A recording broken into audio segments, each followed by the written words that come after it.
Now, on 105.9 FM and streaming worldwide on the WMAL app, O'Connor and Company. It's 8:37. Good morning, and thanks for joining us here on O'Connor and Company. You know, Chris Plant will be taking over in about 30 minutes, but Julie Gunlock and I, as usual, always have unfinished business here, especially in our final half hour. It's the first half hour and the last half hour where things just sort of let loose. Have you noticed that, Jules? That's right. Yeah. Do you have anything you want to say? Not right now.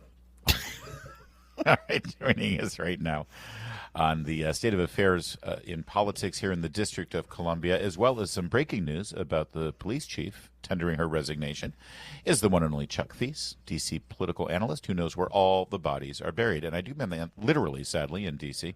Good morning, Chuck. Thanks for joining us. Hey, good morning. How you doing? I'm well, thank you. First, the news this morning that Pamela Smith, the police chief, tendering her resignation after 2 years on the job. Boy, it's kind of hard to get a police chief to stick around, isn't it? There certainly has been a rapid succession of chiefs every couple of years or so since the departure of Kathy Lanier in 2016. Mm-hmm. I mean, it's not an easy job, but it should be a desirable job. It pays well. It's high profile. And if you do it right, you can demonstrate success. So do you know anything that isn't being reported here about the reasons for this resignation? No, it seems unclear. The chief knew it was coming. She went away for Thanksgiving. There's no reason to not go away for Thanksgiving and take a break from time to time. But while she was away, the National Guard shooting happened. And she didn't get on a plane and come back, and that was the highest profile crime in the district in a long time. She was visibly absent from the press conferences. This wasn't a sudden departure. I think it was timed for after the mayor's announcement that she's not seeking re-election. It wouldn't surprise me if you don't see other department heads begin to leave, begin to look for elsewhere. But for the chief, it's different.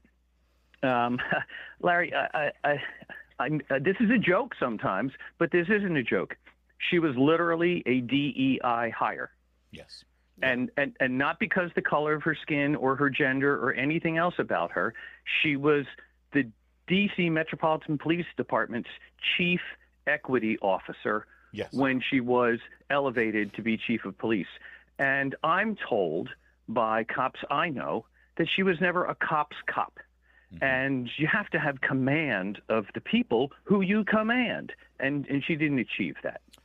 Yeah, it's honestly, I think Peter Newsom's the last one that I had some level of confidence in. Of course, he's now the chief of police for Prince William County. The other thing is, during her tenure, MPD lost about 200 more cops. We're supposed to be rebuilding MPD, as we've talked about many times. At its peak, the Metropolitan Police Department, about 10 years ago, when Vince Gray was mayor, had 4,000 cops. At the same time, we had the lowest homicide rates, below 100 annual homicides, during the entirety of home rule. I remember. Today, we have fewer than 3,100 cops. Yep. And when she took over the police department, there were 3,200 and some odd number of cops, and today there's just above 3,000. As opposed to rebuilding the department, it bled cops, and that's just a failure. There's no other way to look at it. You're making me nostalgic. That's the DC I moved to about 15 years ago, and it is so sad to see how quickly things have gone. All right, let's turn to the mayor's race. We have one announcement, and they're calling her the Zoran Mamdani of D.C. police. In D.C. politics, and I don't think they mean it. Well, maybe coming from the Washington Post, they do mean it as a compliment. What do you think? Well, I don't know if the Post means it as a compliment or if it's just something that generates clicks. I think it's just something that generates clicks. But the fact is that Janice George Lewis, I call her Janice George Santos just because, that's how I roll. But regardless, Janice George Lewis is a self-avowed Democratic socialist, and as we know, the Democratic is just a way to get people to swallow it. It's really socialism.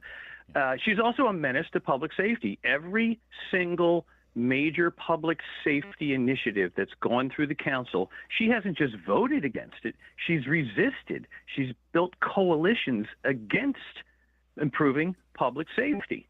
At a time literally when there were homicides happening in schools in the ward that she represents, Ward 4, which is, I believe it's your part of town, but in the ward that I could be wrong, but in the ward that she represents, there were homicides happening in schools, and she is voting to eliminate school resource officers, police in schools. This is a person who's dangerous to the district. But here's the problem. She's the only candidate in the race. She's the only candidate in the race. All the other candidates, I hope I can say this on the radio, are pussyfooting.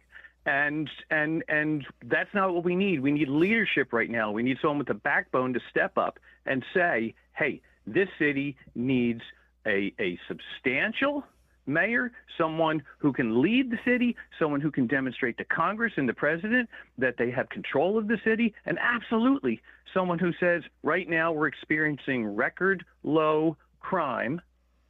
I'm going to make sure that continues. And Janice Lewis George, or George Santos, or whatever she calls herself, is not the person who will do that. Well, I mean, one of the reasons people are saying she's the next Mamdani is because she does identify as a democratic socialist. And as you've laid out here, she has worked very hard. She was only first elected to the city council in 2020. And in that time, she has done everything in her power to make DC less safe. And again, you pointed out perfectly what she's done. But I mean, I find it so hilarious that on policing, the only thing that she has done is introduce, I'm not kidding you, the White Supremacy and Policing Prevention Act of 2021. Right? According to her, it's a bill to investigate any ties between members of the police department and hate groups. I mean, what does that do to morale in the police department if this is the only person running for mayor, and this is potentially the person who's going to be in charge of policing in the city, and we're going to lose more and more police officers. We're going to continue to lose more police officers until they feel respected, until they feel the need that there's a need to have them here, and also that they're protected on their jobs.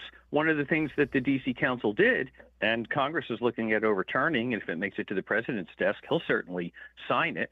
One of the things they did was make their jobs more dangerous through a myriad of policies that truly have cops thinking twice before they get out of their cars. There was a guy who had a ghost gun in his waistband, and he was struggling to get it. He was being arrested. He was struggling to reach for his ghost gun in his waistband. And another cop stepped into the fray and punched him in the face. Now, it's not technically called a punch. It's called a straight strike, but it's a punch. He punched the guy in the face. That cop was charged with a crime. That cop was charged with a crime. That's right. That's right. And the D.C. Council applauded. They said this is excessive force. It's like you're reaching for a gun. I think you're kind of lucky to be alive, to be honest.